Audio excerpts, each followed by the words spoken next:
This is the New Way Young Adult Podcast. New Way is the young adult ministry of Franklin Heights Church.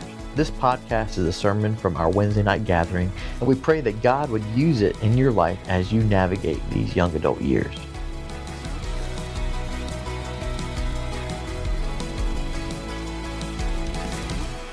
And as we continue this series called Nothing New, Life's Purpose Under the Sun, and growing up, I really, I love to read books. I don't get to read books as often as I'd like to much anymore. But one of my favorite books that I got to read in high school was called The Great Gatsby. Many of you might have read that book, or you might simply just watch Leonardo DiCaprio do his movie with it. But anyway, if you've seen it, that's awesome. If not, you're about to get everything spoiled for you tonight, and that's not my fault. But The Great Gatsby, it was written by F. Scott Fitzgerald. And again, if you have never seen this or heard this story, the whole book is centered around a mystery man named Jay Gatsby. And as you read through this book, Jay Gatsby seems to have everything. He lives in an enormous mansion on Long Island. He has more money than he could ever imagine to spend. He drives expensive cars. He throws these unbelievable parties where hundreds and hundreds of people show up. And the thing is, all these people show up, and some of them don't even know who Gatsby is. And throughout the book, there's a lot of mystery of how he attained his money. See, everyone knows the name of Gatsby, but almost nobody knows who actually Gatsby is.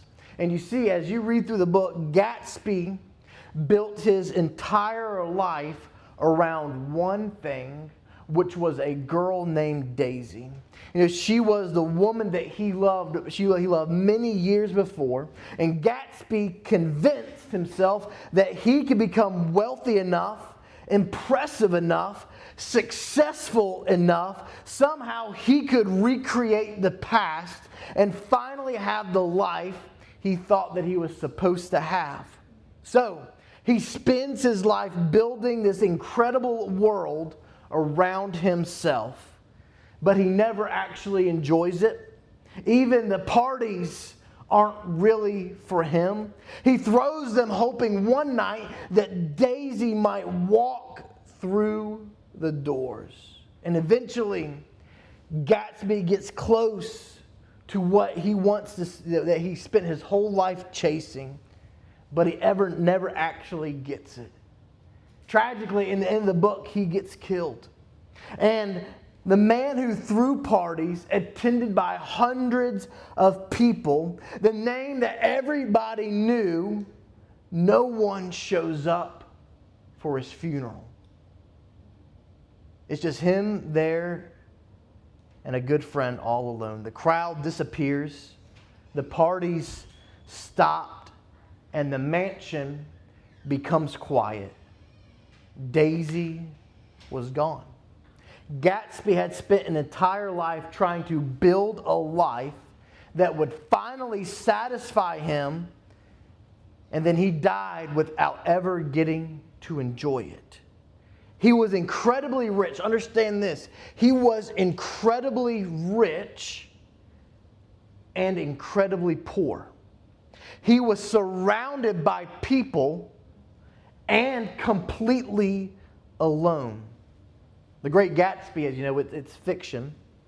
But thousands of years earlier, Solomon described the exact same moment of a man in Ecclesiastes 6. You know, there is evil that I've seen under the sun, and it lies on heavy on mankind. A man to whom God gives wealth, possessions, honor, so he lacks nothing of all that he desires. Yet, God has not given the power to enjoy them. Here is a man who has everything that you're supposed to want, and yet he cannot enjoy any of it. You know, in fact, Solomon says later in verse 3 that this man can have hundreds of children, live for many years, but if his soul is not satisfied with life's good things, he also has no burial. His life is still profoundly empty. That reflects a lot to our man, Jay Gatsby. He built a life everyone wanted to attend, but when that life ended, there was no one to attend his funeral. And maybe that is the warning of Ecclesiastes 6. And listen to this quote because this is really, really important. You can spend your entire life building the life you think will make you happy, only to discover that you never actually learned how to enjoy the life that you had. For part of this sermon, I want us to look at the riches that this man attained, but also reflect on how he was the poorest man alive. And then, at the remainder, we will look at what Paul has to say about all of this in Colossians. So, what does Solomon say again in chapter 6, verses 1 through 2? He says this: "There is an evil that I have seen under the sun, and it lies heavy on mankind. A man to whom God gives wealth, possessions, and honors, so that he lacks nothing of all that he desires, yet God does not give him the power to enjoy them, but a stranger enjoys them. This is vanity. It is a grievous evil." Our first point tonight is this: having everything doesn't mean you can enjoy anything. Having everything doesn't mean you can enjoy anything. You see, guys, inside of us, it seems like we are constantly restless. We're dissatisfied, we're frustrated, or we're aching. We are so overwhelmed with desire that it's hard to come to simple rest. See, desire seems like it's always stronger than actually being satisfied. You know, Jonathan Clements, once, who wrote in the Wall Street Journal, he said this, and pay attention to this. He says, "We may have life and liberty, but the pursuit of happiness isn't going so well." Think about that. We may have life and liberty, but the pursuit of happiness isn't going so well. And here is the honest problem. We never fully enjoy the mountaintop moments that God brings us to because we're so already focused on climbing the next mountain. We're so career focused on the next promotion. Relationships, we're focused on dating, then engaged, then marriage, then kids. We are moving out, then we get an apartment, then we want a house, and then we say the house is too small. We are never satisfied where we're at.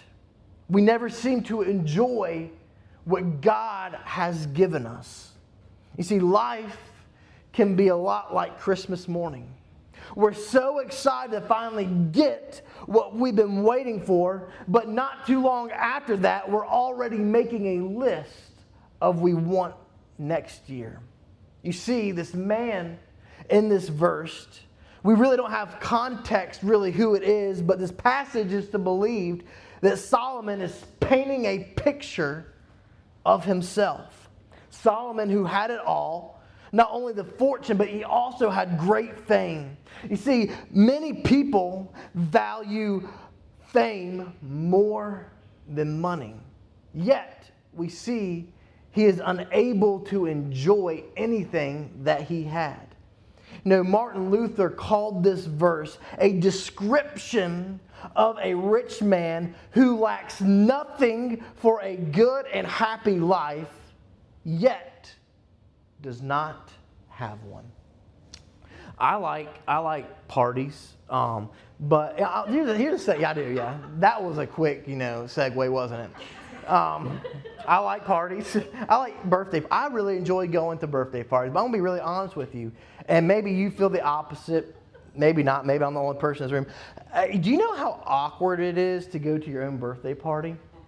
Like, have you ever thought about that? Like, it's just like you show up like, yeah, they're all here because, like, think about that. You know, sometimes it comes really stressful because you enter the room because you got to be like, Mom's like, you got to go talk to Aunt Gladys over there. And then you got to see that weird cousin. Then you're talking to, it's like you're so busy making sure everybody's happy and you're stressed out because you can't enjoy it. And then here comes the awkward moment. They put a chair right in the middle.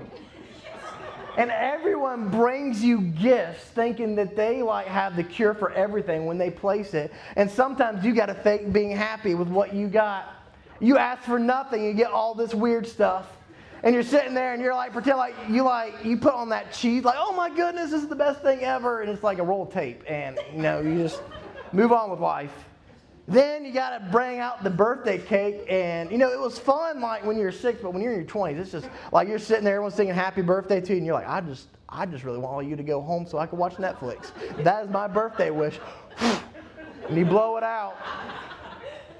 That is what it's like for me to go to my own birthday party. But I want to let you know something. I love going to other people's parties. You know how relaxed it is going to other people's parties? You can just enjoy everything. It's like the party is actually meant for you. It's not really meant for the person. It is meant for you. And you get to go and enjoy it. You eat the food, you talk to the people, you laugh, you enjoy the moment. But like I said, hosting is very different. You're thinking, does everyone have enough food? Is everyone having a good time? You become very self-conscious. Everyone else enjoyed that you were too busy managing yourself to actually enjoy. And I wonder, how many times do we do the exact same thing with our lives? We're so busy managing the life we're building that we never stop to enjoy the life that God has already given us. We're worried about where we're going next, what we need to accomplish next, what we need to buy next, what do I need to become next. And meanwhile, we're standing in the middle of things we once prayed for. There's things years ago that you prayed for and God has given to you right now and you barely noticed them. You see, the tragedy of Ecclesiastes 6 isn't that this man had nothing. It's that he had everything and couldn't enjoy it. And as we read on, we're about to read right here in verse 3. In verse 3, Solomon says something extremely heavy that's kind of mind-blowing. He says this, I say that a stillborn child is better off than he. That is a very heavy statement. And Solomon means for it to be heavy. He just described a man who has everything the world says you need for a good life. He has the wealth, the possession, and the honor. And then verse 3 says he could have hundreds of children, live for many years, and then Solomon makes this shocking comparison saying a stillborn child is better off than he. Think about what he's contrasting. A stillborn child never gets to experience the things that this man's experienced. He never gets the career, the house, the marriage, the family, the vacation, the money, the promotion. Never experiences all the things that we spend our whole lives chasing. And Solomon says this man got all of it, yet this child is better off than him. Why? See, not because the child's life has no value, and certainly not because the grief of losing a child is small.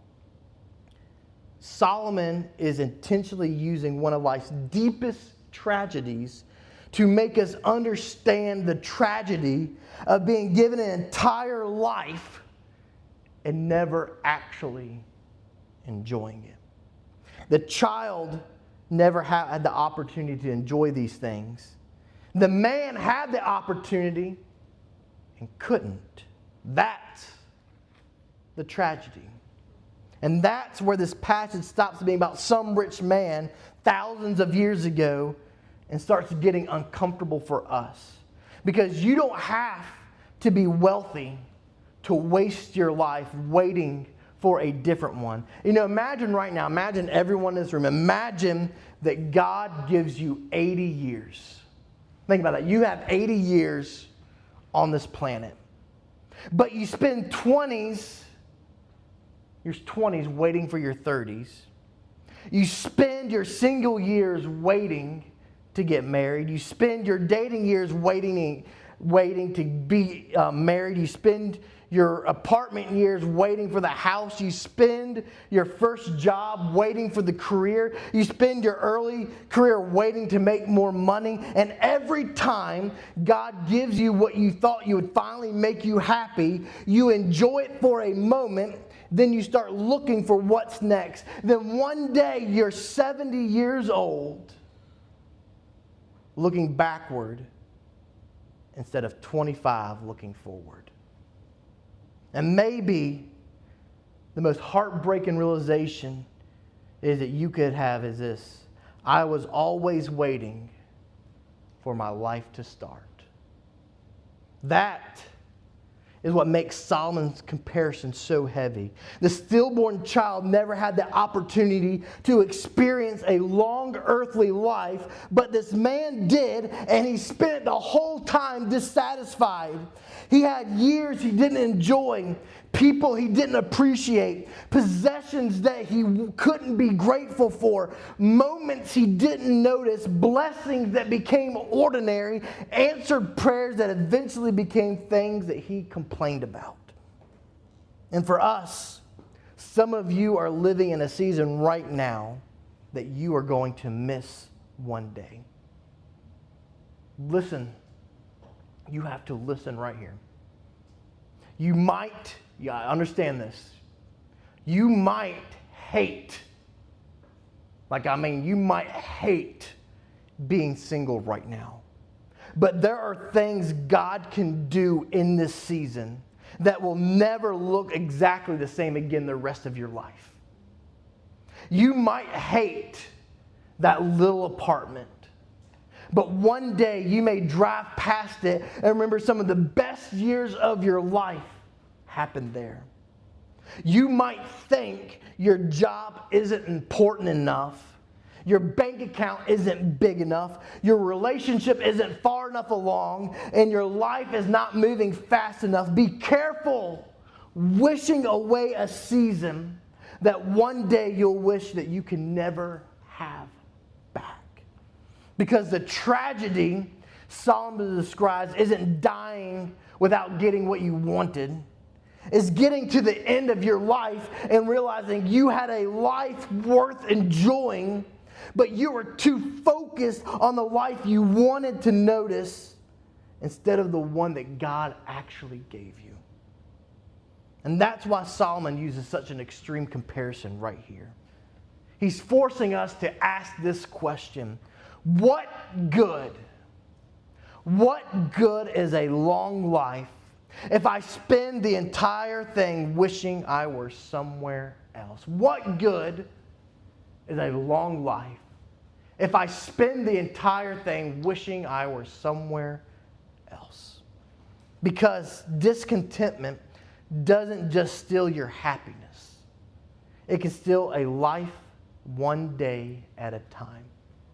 He jumps down in verses 7 and 9 and says this: all the toil of a man is from his mouth, yet his appetite is not satisfied. Jump to verse 9. It says this: better is the sight of the eyes than the wandering of the appetite. This also is vanity and striving after a wind. Here we go, another segue. Have you ever been to Golden Corral? I'm going to be honest, I've shared this but I've shared this before. I do not have the maturity to handle Golden Corral. I don't. And here's the thing, and you know what? I'm not going to be the one laughed at. Some of you can't handle Golden Corral either. Because here's the thing. There is something about a buffet that makes us lose all sense of self-control. Think about it. You don't get one plate. Yeah, you know what I'm talking about. And you don't even get 2 plates. You get multiple plates. Think about this. What you eat at Golden Corral, you never order at a restaurant. You know that. You're eating fried chicken on top of a taco and a pizza with a side of mashed potatoes and gravy and a steak that you probably would never have ordered anywhere else. And then after that, you hit the dessert section. And then guess what happens? Then you go back for another meal, and then you walk out with a cotton candy after hitting the chocolate fountain. That is what we all do. It's okay, no shame. But by the time you leave, you are miserable. See, the thing is, you're not just full. You're uncomfortably full. And then when you get into the car, your belt is thinking, I will never eat again. You're making deal with God, like if I could just have some Pepto-Bismol and some Tums, I promise that'll be the last thing that I ever eat. It's amazing because this is so true. And then somehow later that night, you're standing in front of the refrigerator. Wondering, you're asking this question like, how am I hungry? It happens. But think about this, all right? Now, compare that to sitting down to a good home-cooked meal. Think about it. You eat until you're satisfied. You get up from the table, and you don't spend the rest of the evening thinking about food. See, this is really important. Think about this. Think about this. I didn't share point 2 tonight, did I? That's okay. Ready? Point 2 is this. This makes an uncontrolled. I got so excited about Golden Corral, guys. I just skipped that point. Point 2 is this for you. An uncontrolled appetite will never let you have enough. An uncontrolled appetite will never let you have enough. You can eat till you're satisfied, get up from the table, and you don't spend the rest of the evening thinking about food when you sit down and have that good home-cooked meal that Mama made. Think about this right here. There is a difference. There is a difference between being full and being satisfied. You have to understand that there is a difference between being full and being satisfied. Solomon says, all the toil of a man is for his mouth, yet his appetite is not satisfied. See, Solomon isn't merely talking about food. He's talking about the human appetite. We keep feeding ourselves things we think that will satisfy us, but somehow we keep coming back hungry. Think about it. You finally get a new phone for 2 weeks. It is incredible. Then it's just your phone. You get that job 6 months later, you're thinking about a new position. You finally start dating someone, then you're wondering when you'll get engaged. You finally get married, you're thinking about a house, and now when you get a house, you're thinking about kids. You're noticing everything wrong about the house. You finally make the salary that you dreamed about, and somehow you found new things that you can't afford. So now where you felt like you were broke poor at 21, you didn't change your spending habits. Now you're broke at 36 because nothing has changed. And somehow the appetite just adjusts. That's what makes an uncontrolled appetite so dangerous. Whatever you feed it becomes normal, and then it asks for more. You see, previous generations before us could compare themselves to the people that were just simply around them. You compare yourself to everybody, everywhere, all day long. Before you get out of bed, you can see someone's new house, somebody else's engagement pictures, someone's European vacation, another person's promotion, some fitness transformation, and somebody your age who apparently started a company in their garage and now they're retired at 27 living the good life. And then you look up from your own phone, your own life, and think, is this it? But here's the crazy thing. 5 minutes earlier, before you picked it up, you were fine. Your life didn't change.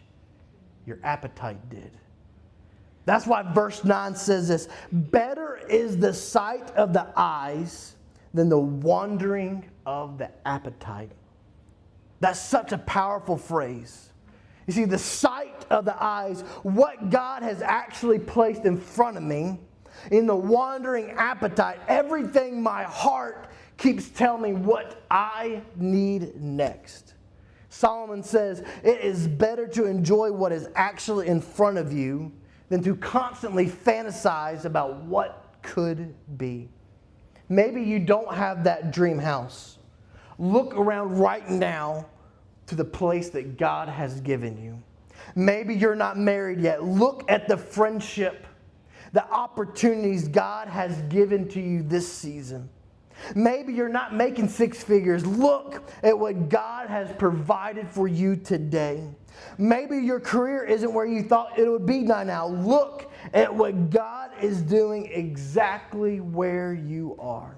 Because when you become so obsessed with the idea of the appetite of one day, you will completely miss what God has given you today. If you cannot enjoy 50,000, what makes you think you're suddenly going to be content at 100,000? If you cannot find contentment while you're single, marriage isn't automatically going to correct it. Ask anyone here that's married right now, they'll get it. If you can't appreciate the apartment, there's no guarantee that you'll appreciate the home. If you can't celebrate someone else's success right now, getting your own success won't necessarily cure your comparison. Because eventually you have to realize you cannot satisfy the appetite that you refuse not to control. And that's why the solution to discontent isn't always getting more. Sometimes it's learning to say, this is enough. Not that I never want to grow. Not that I don't have dreams, not that I don't want something different for my future, but it is this right here, that I refuse to sacrifice for today on the altar of what I want tomorrow. I refuse to sacrifice gratitude for today on the altar of what I want tomorrow. Some of us keep treating life like a buffet. More experience, money, attention, relationships, accomplishments, just stuff. An uncontrolled appetite will take everything God gives you and eventually convince you that it isn't enough. Some of you don't need God to give you something new. You need Him to open your eyes to what He has already given you. Stop letting your appetite wander long enough to see what is right in front of your eyes. Because contentment isn't having everything you want. It's learning to enjoy what God has already placed in your hands.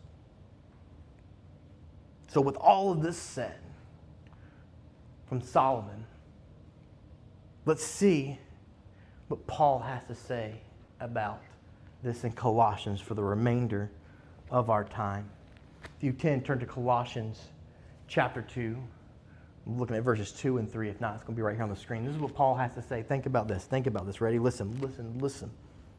He says that their hearts may be encouraged, being knit together in love, to reach all the riches of full assurance, of understanding the knowledge of God's mystery, which is Christ.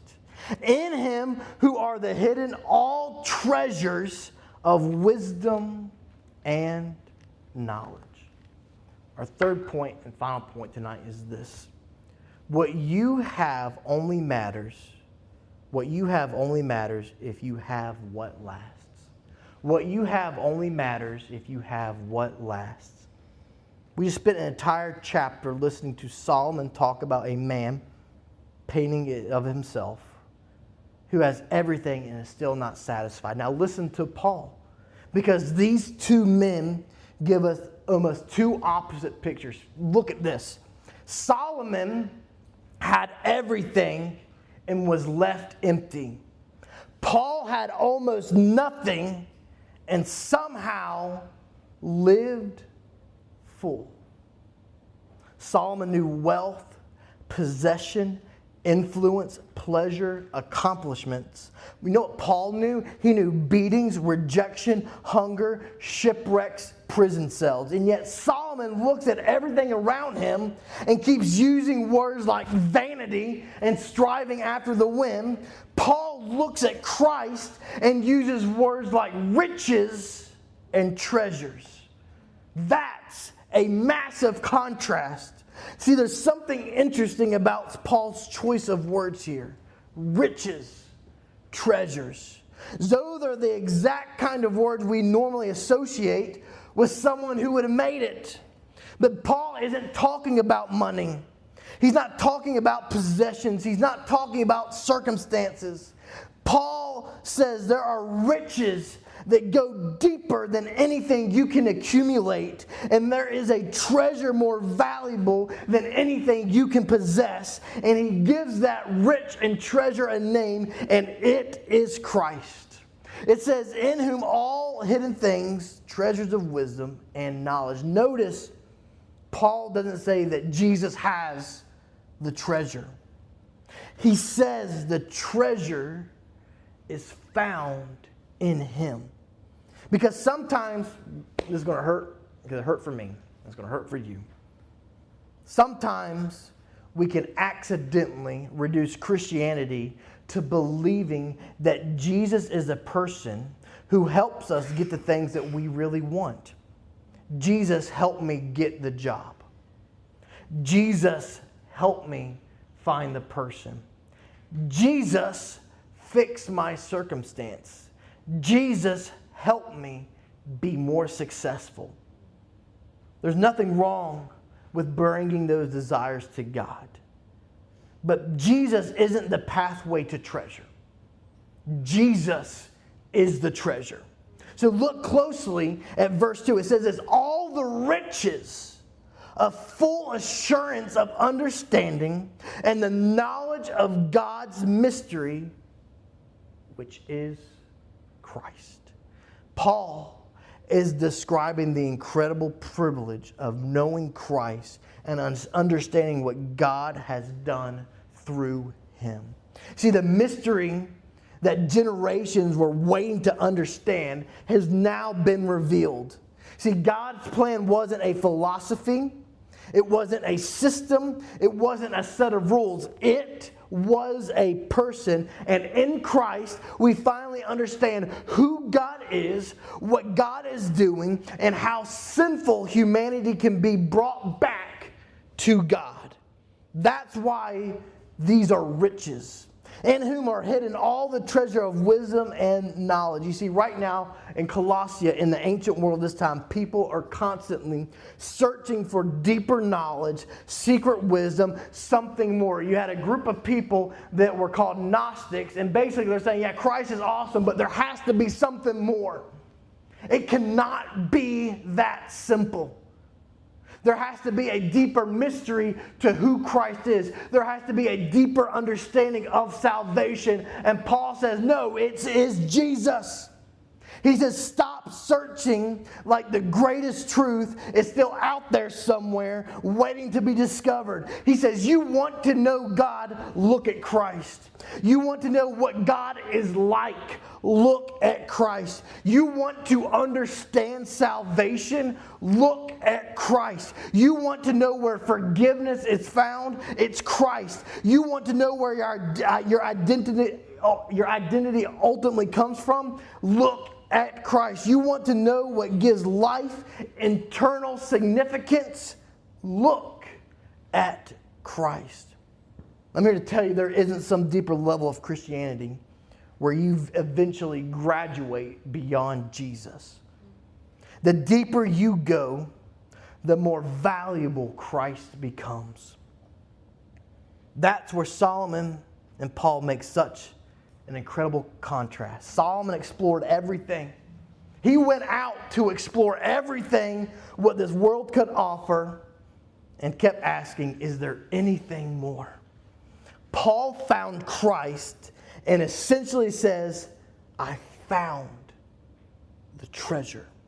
One man had everything you could put around a person. The other discovered what could transform the person within. You are living in a world constantly telling you that treasure is somewhere else. So you keep searching. It's in the next relationship, in the next salary bracket, the next experience. It's become the version of yourself you have always imagined. But Paul says something completely different. The greatest treasure isn't ahead of you. If you are in Christ, you have already found him. That doesn't mean you stop dreaming. That doesn't mean you stop working. That doesn't mean you stop wanting good things. It means those things no longer carry the pressure of having to make your life complete. Your career is just a career. Your relationship is just a relationship. Your money can just be money. Your accomplishments don't have to tell you who you are because you found something deeper than all those things. What if we spent as much energy knowing Christ as we spend trying to improve our circumstances? We know the salary we want. We know the house we want. We know the kind of person we want to marry. We know where we want to travel. We know where we want to be 5 years from now. You know all these things, but do you know Christ? Not just know him, not just attend church, not just know all the Christian answers. Do you actually know him? Because Paul says there are depths to Christ worth spending your entire life discovering. Solomon spent a lifetime discovering that everything wasn't enough. Paul spent a lifetime discovering that Christ was. Maybe tonight you realize that you've been looking for satisfaction in a lot of places. And the answer isn't simply to become more grateful, spend less money, or stop wanting things. You need Jesus. Because our deepest problem isn't discontentment. Our deepest problem is sin. Sin separates us from the God we were created to know. And we spent our lives trying to fill that separation with everything else. But God didn't leave us there. Jesus came for us. He lived the life we can never live, perfect and without sin. Then he went to the cross and took the punishment that our sin deserved. He died in our place. And 3 days later, he rose from the grave. And tonight, Jesus isn't asking you to clean yourself up before you come. He is calling you to repent of your sin and put your faith in him. And maybe that is someone you tonight, but maybe you're here and maybe like myself, you have put the wrong things in the wrong places of your life. Maybe it's your accomplishments, your goodness, maybe it was your religion. It can only be Christ alone. Solomon shows us that you can gain everything this world has and still come out just as empty. But the gospel says, it tells us, even when you have nothing to offer God, Christ offered himself to you. Forgiveness, new life, reconciliation with God, eternal life. So stop searching for something in this world to do what only Jesus can do. The world will always leave you wanting more. Jesus gives you what you've been searching for your entire life. And as we're about to stand, you can stand, and we're about to enter this time of worship. And before we just enter this time again, take a time, take a breather. A lot was thrown at you, but there is a God whose mercy and grace renews every single day. It happened. He does it over and over and again.